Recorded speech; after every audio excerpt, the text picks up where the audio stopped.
my name's Crowdog. In this video I'm going to demonstrate how to gain informed consent from a client and how to perform a subjective and objective assessment of the client.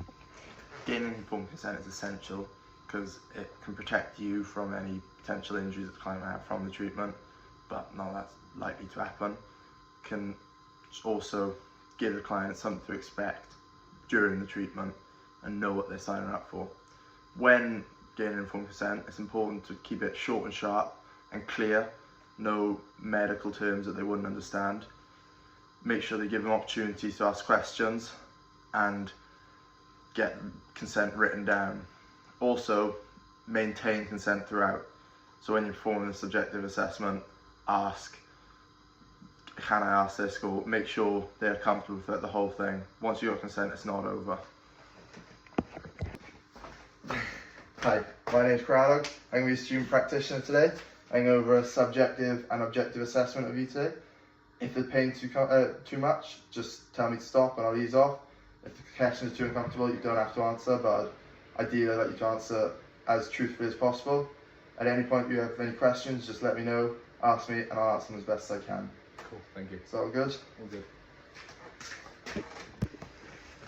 In this section I'm going to go over the subjective assessment, and in this it's important to make the client feel like they're being listened to and listen to the client, because you're getting the information you need from this assessment by asking them these questions.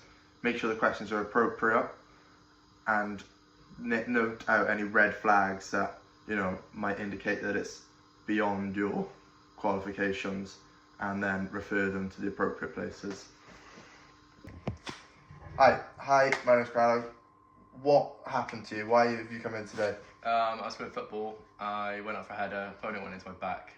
My head kind of went like forwards and back, so I think I got a bit of whiplash, and I've got pain in my neck. What was the pain like when it happened? About 7 maybe. What's the pain like throughout the day? Are there any things that make it worse, any things that make it better? I'd say throughout the day maybe like a 6-ish. It depends what I'm doing. If I'm on my phone or my laptop, then I got a bit of pain or something, but at rest, if I'm like let down or something, it's about 3. Okay. Anything that makes it better? Anything you've done? Have you tried icing it, heating it? I've tried heating it, and that makes it better, does it? Any numbness or anything? Any tingling? None of that. I've just every now and then a bit of like a dull headache. Are you on any medication I should know about? No. Can you just point to me where it hurts most? Just around here. Just there. Okay. Cool. Thank you. In this section, I'm going to perform the objective assessment, and same as the other one, make sure they feel heard. But this one, you'll find the information out, so it's harder for you not to hear them, if you know what I mean.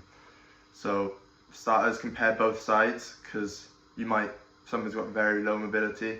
You might think, oh, that's the injury on that side, but then maybe they just have low mobility in both ankles or whatever. So you can work on both sides. Make sure you document all your findings so you know in future, for future sessions, what the objective assessment came out as. And some pain is expected, obviously if you're working with injuries, but if there's excessive pain and the client asks you to stop. You can't continue without their consent. So make sure you got your consent through the objective assessment each time you're doing a new test or whatever. So in this section, I'm going to go over the objective assessment. So if you could just turn your head to the right for me, as far as it can go, without causing too much pain. And then turn it to the left for me. And then look up to the sky. Down to the ground. Okay, cool, thank you. Now, if I got your consent, I'm just going to do that passively, so I'm going to move your head. Of course. Sorry.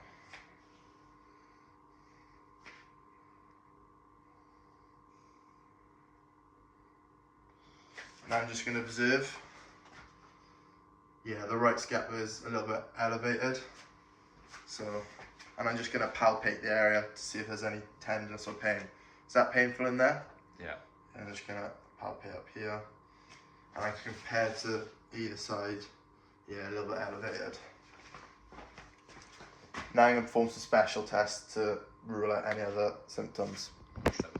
In this, I'm going to perform the Sperling test.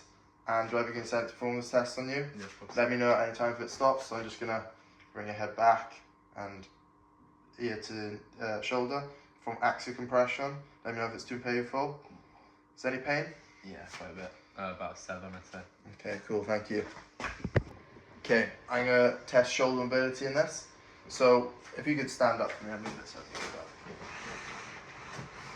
And could you just raise your shoulders up as high as you can like this? See, there's obviously less than that much shoulder, okay? Now if you could just flex them and lift them right out in front of you, like this. Then I'm going to ask you to externally rotate, so keep your elbows in tight and just bring your shoulders out. Yeah, that's good. Keeping your shoulders tight. Medial internal rotation. So if you could just put your hand on back and see how high you could get your hand. Both sides or? Yeah, we'll do one side each. Right. Okay, now the other side for me. Yeah, that's lower. Now I'm going to ask to raise your scaps for me. I can't really speak this side. So you just raise your scaps. Then if you can, raise your shoulders, just under your shoulders, as high as you can, yeah. And then lower your shoulders for me. Thank you. I'm gonna go through that actively now, passively, sorry. So I'm gonna do the movement for you. Right. I'm gonna test this. That's the end feel. Then I'm gonna go through flexion. There we are. And then external rotation, so keep that. Just have that there. And then I'm going to test medial internal rotation.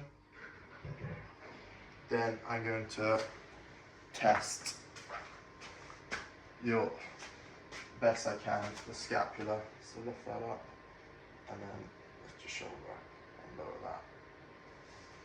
Thank you.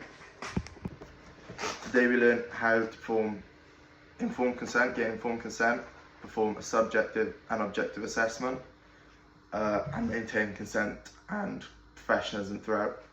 Important to maintain professionalism. Obviously it's very simulated.